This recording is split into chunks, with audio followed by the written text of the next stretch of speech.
The purpose of Wealth Talk is to educate, inform, and hopefully entertain you on the subject of building your wealth.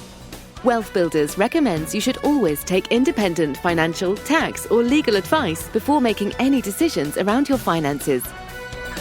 Today's episode is brought to you by WealthBuilders Membership, a proven step-by-step process that helps you achieve financial security within 2 to 3 years. To find out more, head to wealthbuilders.co.uk/membership. Welcome to this week's episode of Wealth Talk. My name's Christian Rodwell, the Membership Director for WealthBuilders, joined today by our founder, Mr. Kevin Whelan. Hi, Kevin. Hi, Chris. Good to be with you again. And we got an action-packed gentleman today who's so full of beans you can actually hear the cogs turning in his head. Yeah, you sure can. Talking to you, right? So incredible value. So I think minimal effort from us, maximum output from our guest today, Paul Stapleton. So definitely want to dive into that pretty quickly. But any news from you? No news, no, just, enjoying the weather that we've had and booking holidays and location freedom. That's the one that's close to my heart, as you know, Kevin. No, that's good. Obviously, we got, Mr. Trump is quieting down, but there's turmoil across the world, isn't there? I know we're celebrating 80 years of VE in Europe. I've got VAs on the brain there. Virtual assistants, that's not what I meant. But you know what I mean. And interest rates on the low, which is good. So we've always got to be responsive and paying attention to what's going on in the world today. And of course, acknowledging things are going on in the world that we can't control. Geopolitically is a bit of a nightmare. There's 3 wars going on at the minute. So, and not least a trade war. So yeah, we need to be in control of what we're doing. And if you can find ways to get lumpy access to, as Paul would call it, deals, that gets you lumpy bits of money to safeguard and secure you from these uncertain things. Not a bad thing. So cash flow, good, but capital, good too. And I think we get good lessons from Paul today on how to do both. Absolutely. Yeah. So Paul Stapleton is a successful entrepreneur, businesses, including property businesses, training businesses, event businesses. You'll get a real injection of entrepreneurial enthusiasm, hopefully, from today's conversation. So let's head on over to our chat with Paul Stapleton. Paul, welcome to Wealth Talk today. How are you? I'm really, really good. Thanks for having me. Yeah, God, it's been difficult pinning you down. You've got so much going on at the moment, haven't you? I know. You sound like my wife. Yeah, well, we're going to touch on multiple things today. And as a good wealth builder, you are someone who's displaying, the ability to generate income in multiple different areas. And we talk about 7 pillars of wealth. And today we're going to touch on property as one of those asset classes, business, IP, events, networking, joint ventures. I think all of it is rolled into what you do, right? But you've got a real passion for entrepreneurship, haven't you? Where did that all begin? Sounds cheesy and everyone says it, but literally just growing up watching The Apprentice, it was just one of those things that really made me think outside of being employed, but rather being your own boss, building something for you. My dad had his own business, albeit wasn't a success, but I think I learned a lot from being around that and seeing what went wrong. And that business was a restaurant, and I used to work there, and I would see all these business people come in, and I would really enjoy, at the age of like 17, 18, getting to know them. What is it that they did? Like, how did they get the nice watch, the nice cars? They were wearing nice suits. And I think all of that just together was really the passion to think about, well, it seems like sales is the stem of everything that all these people do. So maybe I need to go out and educate myself on sales. And was that a professional education? Did you do some degree or training? I don't think any degree can prepare you for sales in the real world. Sales is that thing where I personally feel you can teach people to a level, but you're either born with it or you're not born with it. And I threw myself in the deep end and did some consultancy work, learned a lot of what not to do, which then allowed me to work out what I should be doing. Went on lots of kind of like seminars, I suppose you'd call them. No formal education, but listened to lots of podcasts, read lots of books, even did 2 days with Jordan Belfort, for instance. Probably only took 40% away, 60% were bragging rights. But yeah, just became almost obsessed with sales, and not just using it in work, but using it outside of work as well to to obviously get whatever you needed. Yeah, so we're gonna start off talking about some creative property strategies today, Paul, because property is definitely somewhere I know you focused a lot of your time over the last few years, right? But then if there's time, I'd love to then expand into how that's led to creating your own training business and how you're doing things slightly differently and some of those unique aspects you're bringing into that. And then also that's grown into an events business, and you've got some events coming up really shortly, which I'd love to find out more about. But just to give us a summary right now, tell us a bit about the different companies that you've got. So we've got our property company, which is called Casita Properties. That's been going for seven and a bit years now. And essentially that was built to service landlords and estate agents that have properties to sell with tenants in situ. I'm always looking at the gaps in the market. And the gap that I saw was that most of the stock that was still available online through estate agents were tenanted properties. And what I found out is that they were trying to sell them the same way as they would a residential home. And the motivation is completely different. So wearing my sales hat and thinking about it from that point of view, you can't sell two different products exactly the same way and expect the same result. So I've built the business around providing a solution for landlords, but as a tool or a service to work with estate agents as well. So historically, estate agents didn't want to work with property sources. They saw them as kind of the bottom of the pile, cheap education, low understanding of the real market, and just always out for themselves. So I thought if we could build a business that essentially is, we're a property sourcer, but we're not saying we're a property sourcer, and we just focus on the pain point and the solution, which is we're going to sell that problematic stock for you, then that would be a great business. And it absolutely took off. We started building a base of landlords looking to buy existing tenanted properties. At the time, there was a big stigma around you shouldn't buy somebody else's tenanted property. You're just inheriting someone else's problem, when how I saw it is it's much like buying a business. You can buy that house that has a tenant that's been in there for 5 years. You got 5 years worth of clean accounts. They've never missed a payment. You can meet them in person, be a good judge of character. You can also see how they're living, how they're treating the house. I think that's a better investment than buying a vacant one and rolling the dice and putting a new tenant in. So that became our niche, and we were known for that niche. And yeah, we built a pretty good brand as being the go-to people for tenanted properties.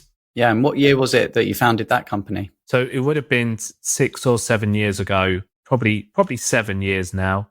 7 years ago, I was doing something similar with a previous business partner, and then we decided to part ways, basically. So we kind of had a difference of stock and stuff like that we wanted to do. I was more down the tenanted route. They were down the larger scale stuff that I saw as more risk. So we'll talk about some of those underused creative property strategies that have been part of that process in just a second. But I mentioned some other businesses. So what else have you got? So we've got the Training Academy. So Training Made Simple Academy. That started off as Sales Training Made Simple. That's 12, 13 years old now. So that was when I was in sales. I used to go around. I used to train up other businesses and their staff. And then I stopped doing that when I started property 8-9 years ago. And it's only recently that I've realized there's a huge gap in the market for people in property not being educated in sales, not being able to negotiate the best deals, handle investor objections and stuff like that. So I decided to build out the Training Made Simple Academy, which encompasses sales training, business training, social media, and property training. So we have that business. And then we also have 3 different events companies as well. So we have a standalone event company called Property Social Events, and we currently run just one event under that, which is the MCR Property Social, which is based in Manchester. We've got that event happening next week. We've got Peak Performance Events, which is 3 years old now.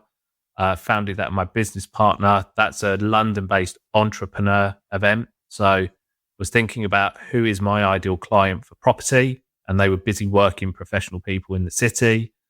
I wasn't finding them at my local property networking events. So I thought if we set up an event that doesn't exist in the city, attracting that ideal client, busy working professionals, we might be in a position to convert them into property, which worked really well. Been running those events now for 3 years, mixture of big in-person, online events, VIP dining experiences, stuff like that. And then more recently, it's not even a year old, which is crazy. And we've just been nominated for the National Property Awards as well as Best Networking Event of the Year. Property and Entrepreneur Summit, which is basically the hybrid of both events. And it's where I want to make a platform where people start to understand that property is a business. And with it being a business, there are lots of other hats that you need to wear other than finding deals and selling deals. You need to have your branding and marketing hat on. You need your sales and your objection negotiating hat on. You need your finance hat on to know how to run that as a business. Like, there's so many different hats within a business you need to wear, but people are only educating themselves on how to find deals, how to do developments, how to do BRRR. And I think that's where a lot of people are coming unstuck. So it's a great platform for people to learn about property and also entrepreneurship. Sounds fantastic. Don't know how you find the hours in the day, but perhaps we'll come on to that later. But let's dive in now to the creative property strategies. And we're going to look at 3, aren't we, Paul? And those are assisted sales, fractional sales, and overage sourcing. So tell us a bit about assisted sales. If I can, I'm going to start with fractional just because that's where my journey started. So going back to when I first entered property, it was by chance. I was asked by a property company to come on as a consultant to train what they call property sourcers in their team, negotiation skills, sales skills, stuff like that. And the more I learned about what they were doing, the more it kind of really ticked the box of a product that I would like to get involved in. And essentially what they were doing was what was called fractional sales. So they would find a block of apartments on Rightmove. Block of apartments hasn't sold. Let's say it's 10 flats in Liverpool for £1 million. And we look at the breakup value. So the breakup value is if we sold these individually on the market, they would be worth 125,000 each. So a GDV of 1.25 million. But because you're buying in bulk, you can have it for £1 million on a single freehold. So we would target the stock that had been around for a while. Obviously, being on the market, it hadn't attracted the right buyer. So we would say, look, we have a base of investors that would be interested in buying the properties individually. So we'd need to sell them off fractionally. So we'd break it up into 10 different transactions.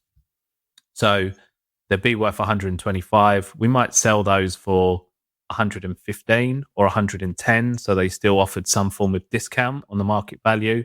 And we would make a nice fee in between, which would be the difference between the 100 grand that we had agreed for each property to give them the £1 million they were after and the final sale price. So it'd make 10,000, and that's also known as overage. So this kind of combined 2 different strategies.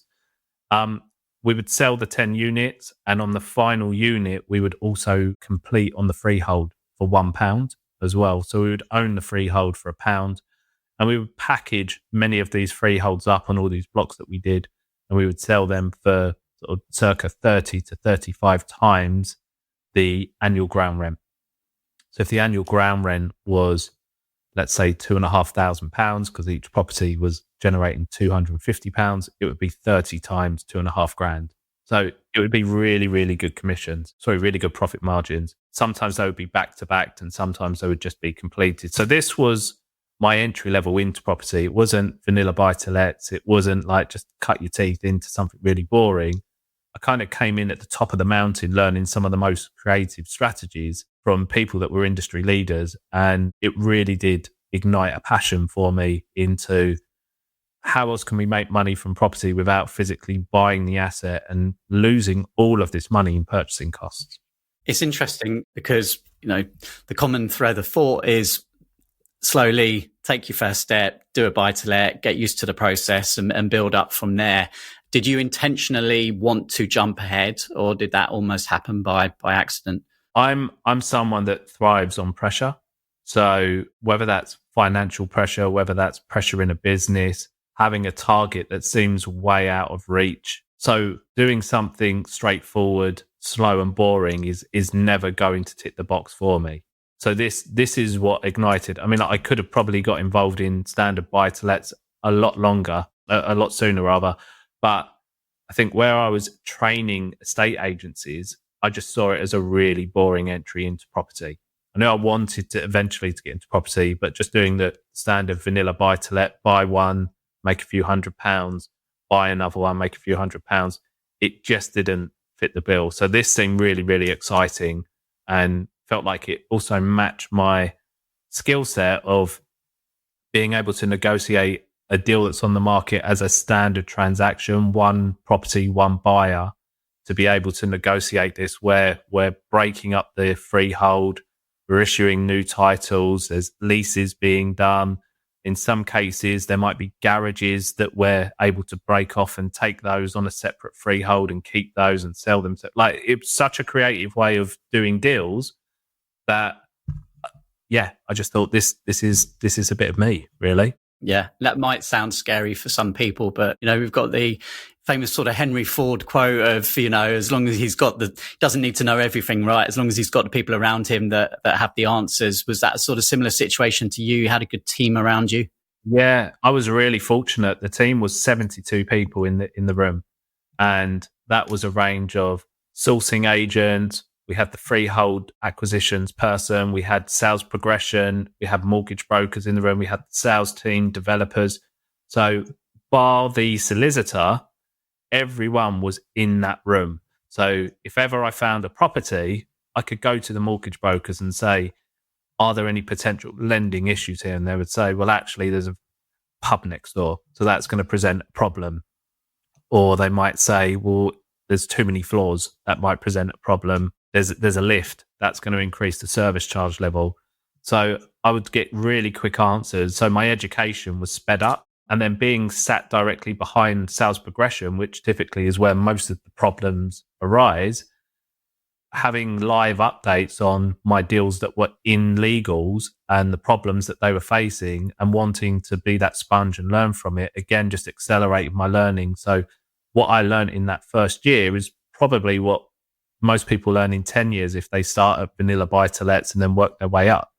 And there's a difference between, the knowledge and then the actual mindset and the belief, isn't it? And I think this is probably where you incorporate a lot of elements of both into the training that you provide, right? Because you could have all the knowledge and education, but if you don't have the belief and the mindset to actually take action, then you probably never reach those heights. Yeah, personal development for me, especially back then, was absolutely huge and crucial for me, especially when you're working in a commission-based role.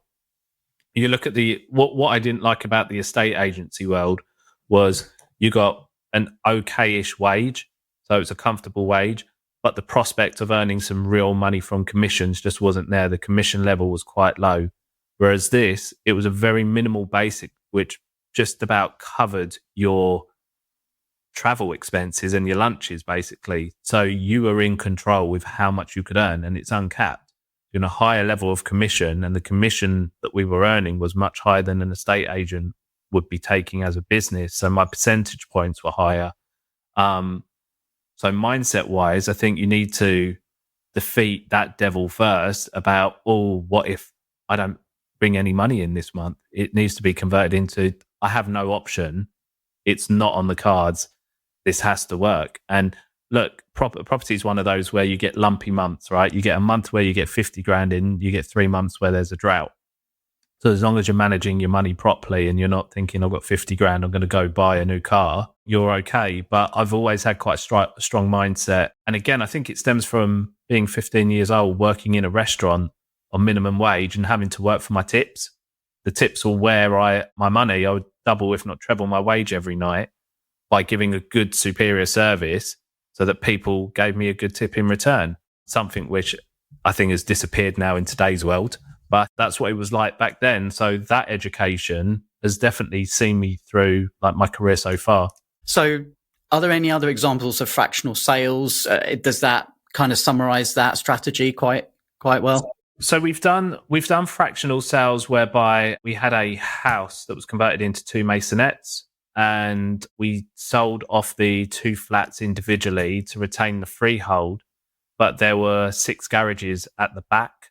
So the whole thing was about getting planning permission because there was a side access to the garages. So there was already the right of way, the road there, and it was getting planning permission for 6 flats. Unfortunately, that deal didn't go through for us. The vendor actually pulled out when they found out what we were doing and did it themselves. So that wasn't great. But that deal would have made us circa £300,000 just for getting the planning game.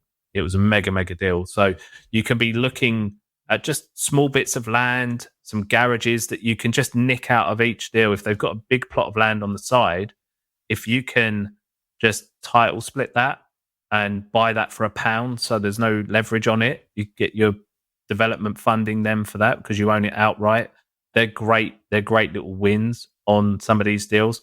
But we did so many of these blocks of apartments, and also developers that maybe built a row of 5-6 houses and they've held on to them since they built them. 5 years later, they've realized we're not landlords, we're developers. We need to get the money out of this and go and develop. And they were still under a single freehold.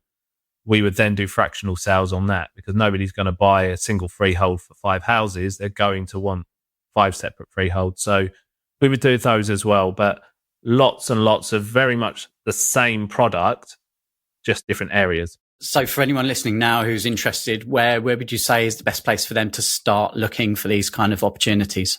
Definitely, I would say still Rightmove. I think the difference now to when I did it is, one, the leasehold reform that's going to be coming into place. So there's going to be your freeholds aren't going to be worth as much. So a lot of our money was made on the freeholds. Secondly, there's more strategies out there now that demand blocks of apartments, so like social housing, supported living, and because the rents are guaranteed and everything like that, people are paying a little bit more than the property is worth. Whereas for this strategy to work, you want to be paying under the market value. So you need to find those blocks of apartments that aren't shifting for some reason, but they also need to be turnkey. You don't want to be buying them and doing work. You just want to flip them as they are without purchasing them. But Rightmove is definitely a good place to start. So how does overage sourcing differ? So overage, I would say, typically is going to be on a single dwelling, but we did use it on fractional sales as well. So how overage would work. So I would use a tool on Rightmove. So there's lots of widgets out there that you can use. There's like Home Finder and stuff like that, where you can see the listed price, the original listed price of a property when it came to market, let's say £120,000. And then you can see the reductions that it's had since it's been listed. So maybe over 3 months, it's been reduced and it's now £100,000.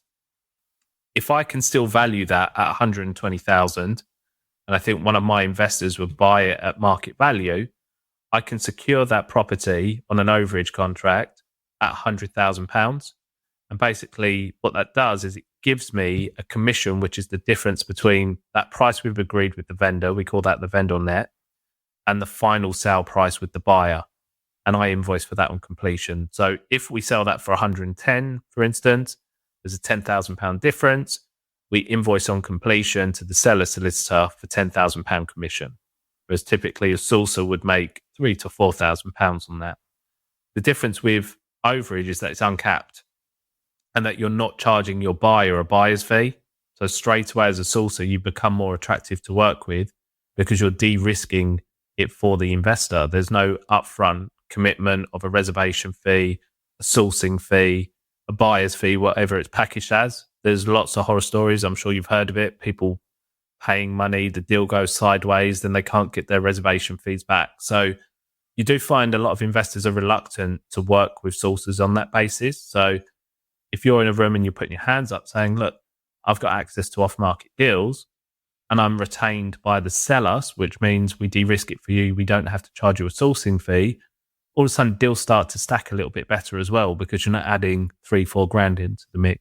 And investors, we think, are always looking for a discount. So if they're paying essentially the market price, you still finding they're happy? So the key for this is, one, understanding the investors that you're targeting. So for me, I target retail investors. So I'm not looking for property investors that have been to a course. They're looking for BMV. They're being told you have to buy at BMV. I'm looking for investors that have a target yield. So if they say to me, my target yield is 8%, I would then target areas that at market value can produce 8%. I'm not having to get 20% off the price for it to stack at 8%. I'm targeting areas that can give me 8%. So as long as they're happy with the yield and we're within the market rate, we're not saying, actually, we can add another $5,000 and still get 8% because it's still got to value on the mortgage valuation, right? So we're selling it at market value or just below. Again, if you've got a 20 grand overage, you've got 20 grand to play with. If you've got to reduce it by 10 grand to get them to 8%, you've still got 10 grand fee. So it's entirely up to you how you play with that margin. That margin's there for you to get it sold and earn your commission. Yeah, it makes sense. And the numbers don't lie, do they? So as you say, if you understand who you're working with and it's a win-win for both sides, then yeah, it makes it a lot simpler. Okay, great. And then assisted sales, probably I'd say the more familiar of the three, but explain exactly what an assisted sale is. I stumbled across this. So I built up really strong relationships with estate agents that fully understood the criteria of what our investors were looking for. So we only have one product that we source for our investors, which makes it easier for us to identify it, easy for estate agents to know what we're looking for. But more importantly, it means if we're only onboarding investors that are looking for one product, as soon as we get a product on, I'm not only kind of niching that to two of my investors, it's every single active investor wants that single product. And that product is properties that are under 150 grand, they're yielding 8%, and they're in what we call a turnkey position. So they're either tenanted yielding 8%, or they're ready to be tenanted and will yield 8% at market rent. So we started running out of that kind of product with certain agents, and they started saying, oh, we've got this would be a great property, but it needs a bit of work. And because of the way we onboarded our investors, they weren't investors that wanted to get their hands dirty. They were passive armchair investors. And on one of them, it didn't need a lot of work. And I said, well, if you can get another 10 grand knocked off of the price, I'll put the 5 grand in to get the works done. And essentially, I'll sell it to my investor like an off-plan property, if you like. So I'll say to them, X, Y, and Z is currently being done. If you reserve it now, then you're going to get it before it goes to market at a higher price. So I would essentially secure the buyer before I put my own money into it. I'd pay for the works to be carried out, and then I would benefit from the difference, the price we agreed, and the increased value once the works were carried out. And after that first one, we did really well. We made 26 grand, 557% return on investment. Like insane. I was like, okay, why would anyone ever want to buy a property when you can earn these figures? And that still stands to be the highest one that I've ever earned. So I was never able to replicate it, but it made me go on a course to learn about it. And going on that course made me realize that the way people were doing it, the way people were educated on doing it, wasn't how I wanted to do it. So there were going to be deals that I can win. If everyone's doing it a certain way, there's deals that I can sweep up that others can't. So most people are educated to get power of attorney, get a charge against the property, register it on the deed, all of that. For Mr. and Mrs. Smith that just want to sell on Rightmove, it's pretty scary and overwhelming. And it's a lot easier to say no than it is to ask questions and understand it. And people want that level of security, and rightly so, because they're putting tens of, or if not hundreds of thousands of pounds into a property, because people think to do an assisted sale, it almost needs to be like a flip. It needs to be back to brick, new kitchen, bathroom electrics, add mega value. But when I started looking at the figures, it was like you put 100 in to get 100 out. And most people were earning 50 to 100% ROI. But they were also taught that you have to give 50% away to the owner for letting you do it. And again, I was sitting there thinking, well, I'm taking all the risk. So why would I give anyone a profit share? I might pay for your legals or something like that, but I'm not going to give you a profit share. And secondly, I've just done one with 5 grand and made 26. It seems that actually the less money you put in and the less works you do, the higher ROI there is. Yes, financially, 100 in, get 100 out is higher, but then it increases the risk aspect. So if I'm happy to do these small ones where they need 3 to 8 grand in, and one of them goes wrong because I don't have power of attorney or something, I'm making 500%, even 200%. In reality, it's just like investing into stocks and shares. If I have 10 stocks and 2 go wrong and I'm still up at the end of the year, I'm still up. So we just started targeting EPCs, E-rated EPCs, what's the minimum we can do, targeting ones where they've been refused high street lending because it was when all the talk of it has to be C-rated. And all the estate agents were doing were just reducing the price, thinking that's what's going to sell it. So it'd wait for the bottom reduction. There might be 20 grand difference. We'd spend 2-3 grand, installation, a new thermostat, maybe a boiler, whatever it might be. And then we'd make all of that margin just because we were able to make it a saleable product. And we would do the bare minimum from taking it from a D into the C. So we did that. We did boilers. We did just some decoration, but we never did anything like kitchens, electrics, or anything like that. And that's worked well for my risk aspect. I love the way how you explain it so simply, and probably no coincidence that you've named your training company, Property Training Made Simple. And I guess, give us an idea of, your members, your clients, how do you do things differently? How do you get these, relatively probably they are some complexities to every property strategy, right? But how do you get it across in a simple way that helps people just take action? I think for me, I sell on the problems and the mistakes that I've made and what I've learned from that so that they can avoid those rather than just success stories. I think whether that's a mentee that wants to come on board or even if that's a new landlord that I'm looking to do an assisted sale, I'm happy to document potential problems that might come up, because what people look for in any realm is they want to know what your problem solving skills like. If it goes sideways, are you going to bury your head? Are you going to run away and not pick up the phone? Am I going to be left holding the baby? Or do you have in your armory the problem solving skills to attempt or get us through this problem? So I personally feel showing the side of you that expresses this is a deal that went wrong. This is a deal that we lost 100 grand on, and this is why. This is what we learned, and this is what we put into place to ensure it never happens again. Whether it's a mentee wanting me for training or whether it's a landlord that's potentially looking to give me an instruction, I feel like that's an attribute people are more interested in than any financial attribute, for instance. And then just gives an idea of kind of what the learning environment is like, and how does that work out in terms of monthly training sessions, face to face, online? I've kept it simple, like you said in the name. 2 products. We've got the entry level product, which is the property sourcing masterclass. 10 weeks, 2 hours a week with a group of no more than 10 to 15 people. And that's 10 2-hour sessions that take them all the way from setting up their business and considering things that they wouldn't have done, like the branding. This logo, have we just taken it from Canva, or have we put some thought into this being a business logo that's recognizable in 10 years' time when we built and scaled the business? It's all about starting as we mean to go on. We focus heavily on compliance. But then the element of like how to find deals doesn't come next. Like it's all about how do you use social media to build your investor database first. Once we do that, how do we use our sales skills, our negotiation skills to draw out the information that we need to close these investors before we go out and find them properties? What systems do we put in place to onboard and qualify our investors? And then how do we automate it so that we can spend more time doing what we need to be doing rather than admin and paperwork? So we cover like absolutely everything, and that's in a nice small group, so they get a lot of my time.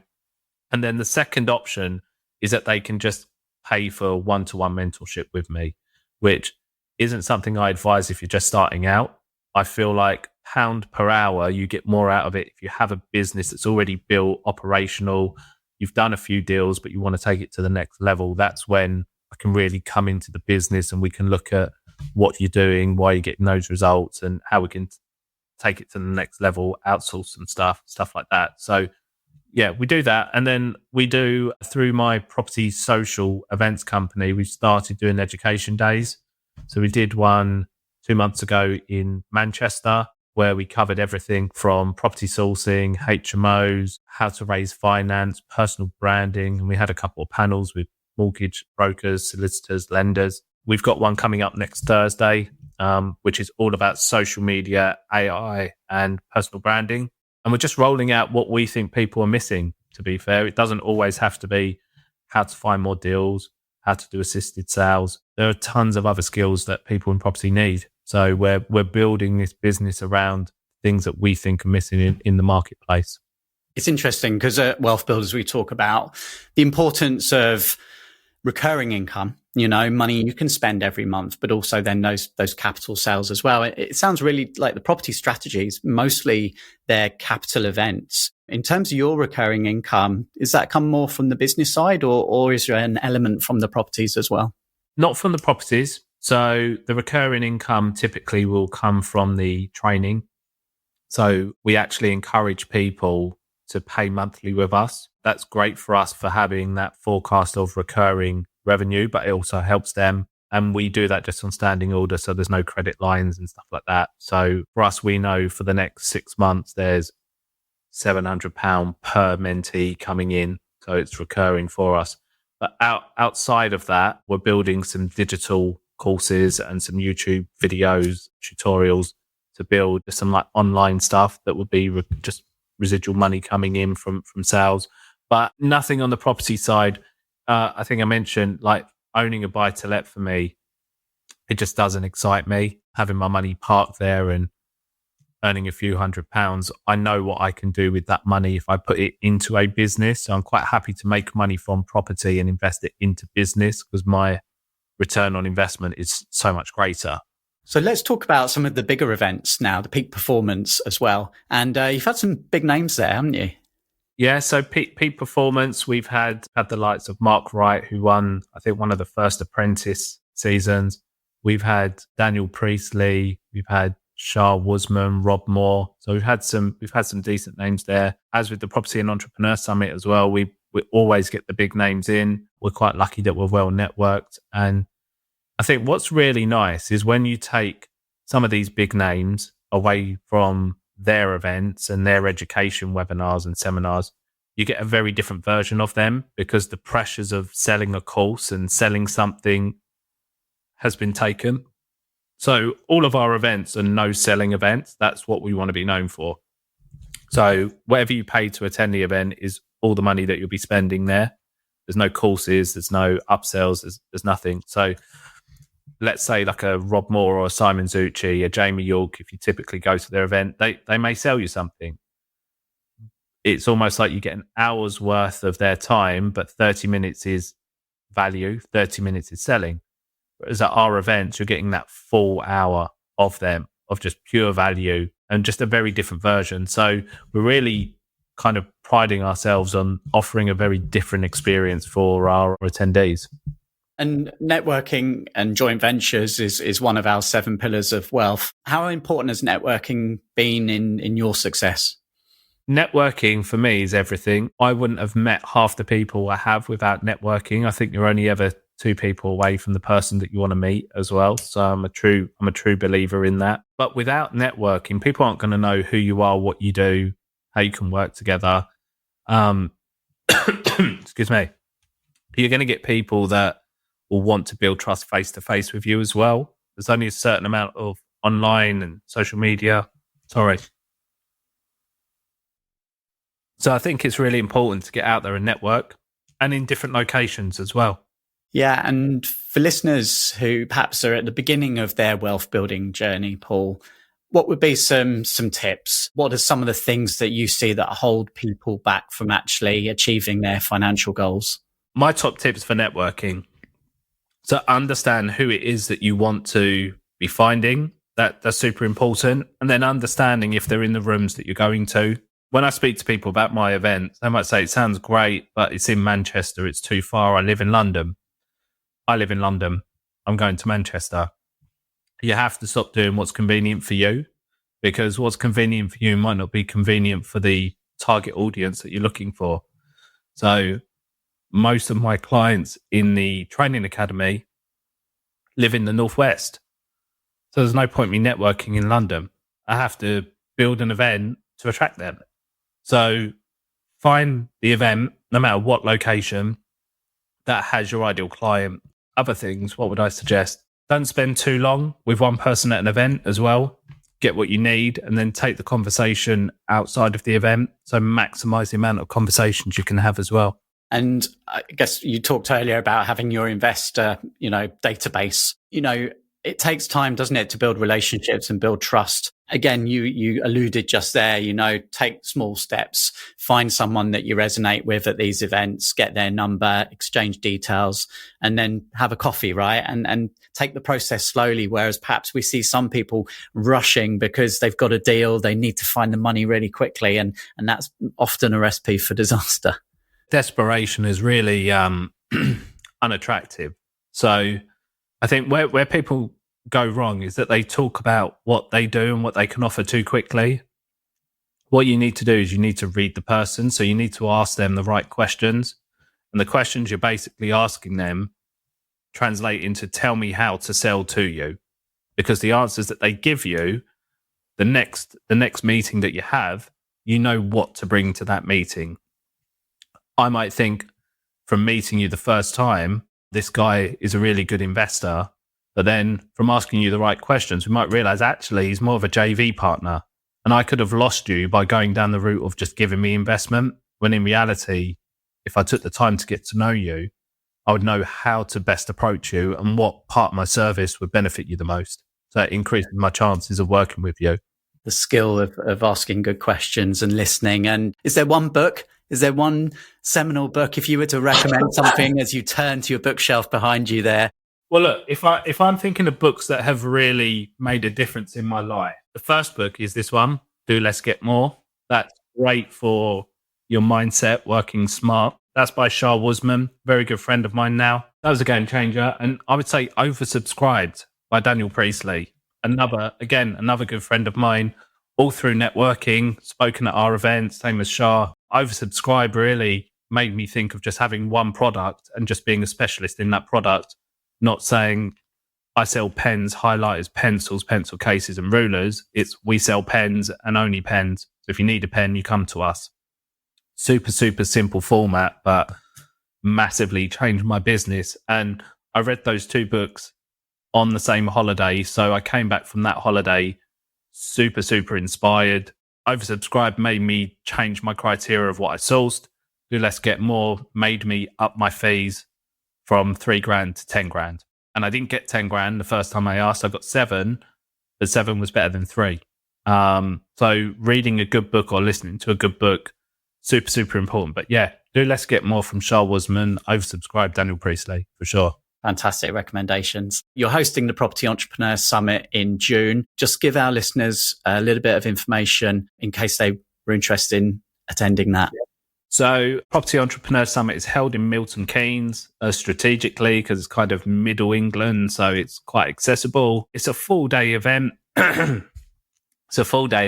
Property in the morning, entrepreneurship in the afternoon, 4 different workshops going on in the afternoon, in the lunch period, breakfast, lunch, all included as well, all for £99. And we got some of the biggest speakers. We got Dan Hill. We've got the Property Elevator live. That's going to be really, really exciting. So for those that aren't aware, Property Elevator is the property version of Dragon's Den on Sky and Amazon Prime. We're giving 3 people the opportunity to pitch their deal for funding on stage in front of 400 people. So super excited about that. After lunch, we've got Nick James from Expert Empires doing a talk.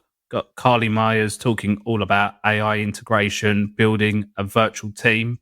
And then we've got a personal branding panel as well to finish the day off. So much value for £99, including all your food and everything. I hope to see some of you there. Absolutely. Yeah. Well, we'll put all the links in today's show notes. So definitely hit the button now and go and check that out. And Paul, you've been fantastic today. Thank you so much. There's probably loads more we could speak about, and hopefully we'll see you returning to Wealth Talk again in the future. Thanks for having me. All right. Thanks to Paul there for sharing all of those insights. And We can pack up and go home now. We did it. yeah. What more's to be said? Hey, well, it just shows when you're clear on your outcomes and your goals, that nothing can get in your way.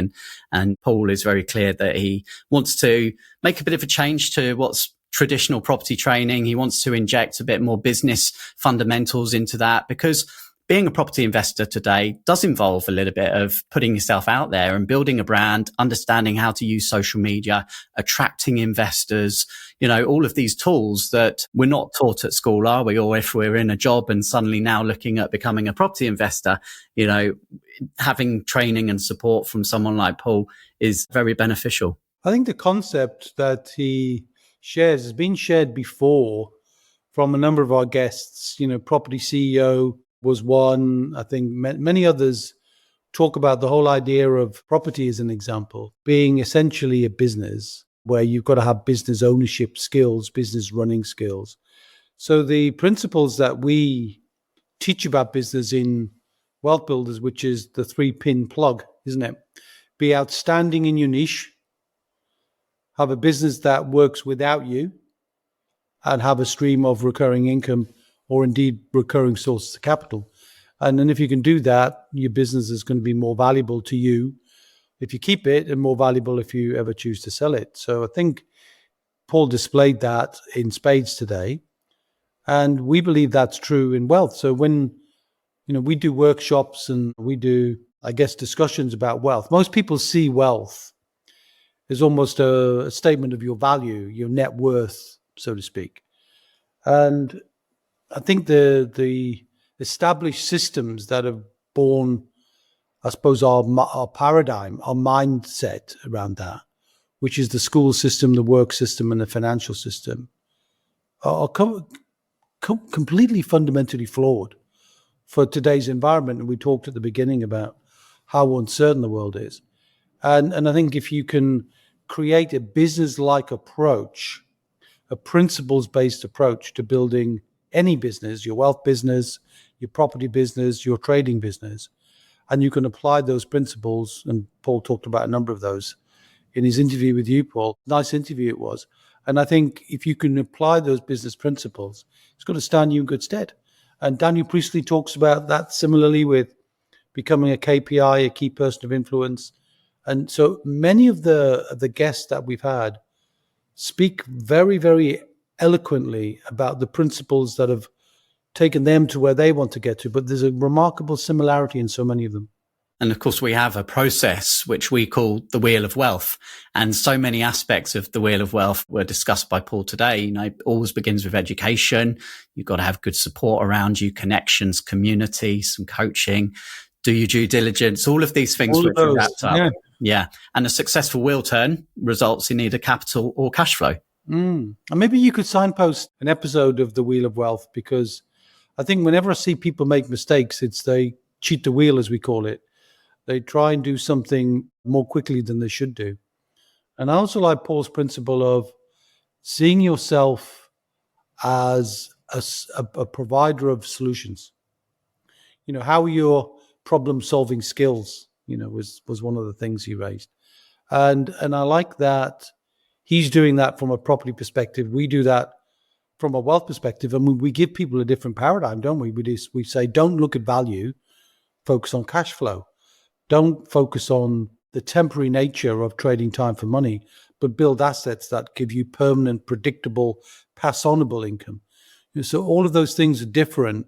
And I think we're willing to almost challenge the financial system, which has demonstrated poor value for money for too many years now. Always shocks me that actually it's 10 years since we had pension freedoms and things have got worse. We're one of the biggest countries in the world from pensions, which is where most people get their wealth from. We're the least well-performing of all the major, what we call the P7, the pension 7, the biggest pension companies or the biggest pension countries in the world: America, Canada, Japan, the UK, Netherlands, Switzerland. All of those countries, a massive, massive focus on retirement benefits, yet we're the ones that have transferred all the risk to the next generation, but we haven't given them an education system to be able to embrace it and to be able to apply it. And then that lesson is going to be transferred on to the next generation as well. So I think all of the guests that we get have got a lesson to share, and much of it is a reflection of our own. So great interview today. Glad we had a chance to debrief that. And I'm sure more great guests to come. Indeed. And we talked about the importance of networking and events when it comes to wealth building. And I had a quick chat with Paul after the interview and managed to twist his arm. So he talked about his upcoming Property Entrepreneur Summit, which is taking place on the 14th of June in Milton Keynes. And he's actually provided Wealth Builder listeners, Wealth Talk listeners, with an extra 25% off for a ticket. So it was only £99 originally, and now you can get 25% off. So if you click the link in the show notes for today's episode, you can book your ticket. Oh, that's so cool. I'm glad you did that. Congratulations to you for trying to get more value for our listenership. But I think, if you resonate with Paul, and some will, some won't, that's life, and you think you'll get value from that, it's not the ticket price that's the issue. It's spending the time, because the real focus is when, more often than not, I'm going to a summit tomorrow, in fact, in London. And the whole point about that is, even though I don't know what I'm going to get something. And we talk about the ROI, Chris, your one relationship opportunity or idea from a complete transformation in your wealth. And I will meet somebody tomorrow that gives me an idea that I hadn't thought of and go, well, that's an interesting perspective, looking at that way. And I go into those meetings looking for them, hungry for them, seeking them out. And usually I come away with something really positive that changes my own thought process as to how to share that with our members and our listenership. So looking forward to that. I love doing that. Surrounding yourself in a room with 100 people who are all great people, outstanding people, world-class people, you can't help but rub off on you. And I'm looking forward to that. And it's one of the aspects of the work that I do for WealthBuilders that I enjoy the most. It's going out there, being creative and letting creative energy come to me. Loving that. And Paul's going to be there, by the way. Enjoy yourself there. Hope you enjoyed listening to today's episode. If you did, hit the share button, send it to a friend. Thanks to our guest, Paul Stapleton. Kevin, you and I will be back same time, same place next week. We will indeed, my friend. And until then, see ya. We hope you enjoyed today's episode. Don't forget that we are constantly updating our resources inside the WealthBuilders membership site to help you create, build, and protect your wealth. Head over to wealthbuilders.co.uk/membership right now for free access. That's wealthbuilders.co.uk/membership.